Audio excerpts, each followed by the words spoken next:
سنتے ہیں اردو میں خصوصی اپڈیٹ۔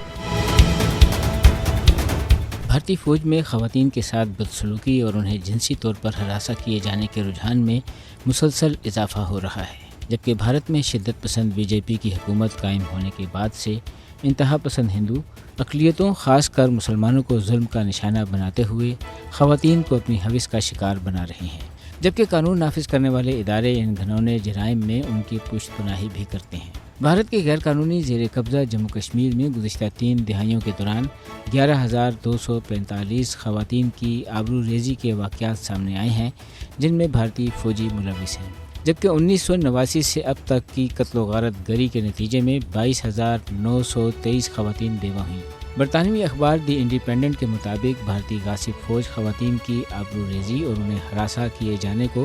جنگی حربے کے طور پر استعمال کر رہی ہے۔ بھارتی فوج نے 1991 میں ضلع کپواڑہ کے علاقے کنن پوشپورہ میں 100 خواتین کی اجتماعی آبروریزی کی، جس کے بارے میں انسانی حقوق کے بین الاقوامی ادارے اپنی رپورٹوں میں کئی حوالے بھی دے چکے ہیں، لیکن کنن پوشپورہ کی مظلوم خواتین کو آج تک انصاف نہیں ملا اور نہ ہی بھارتی فوجی درندوں کو انصاف کے کٹہرے میں کھڑا کیا گیا، بلکہ کالے قوانین کے تحت انہیں وہ تحفظ فراہم کیا گیا کہ درندہ صرف بھارتی فوج اہل کشمیر کا انتہائی بے رحمی سے خون بہا رہی ہے۔ اہل کشمیر کا یہ عزم ہے کہ تمام تر بھارتی ظلم کے باوجود وہ اپنی آزادی کی تحریک کو جاری رکھیں گے، لیکن عالمی اداروں کی یہ ذمہ داری بنتی ہے کہ وہ بھارتی فوج میں خواتین کے خلاف جنسی جرائم کے بڑھتے ہوئے رجحان کا نوٹس لیں اور مجرموں کو قرار واقعی سزا دلوانے کے لیے اپنا کردار ادا کریں۔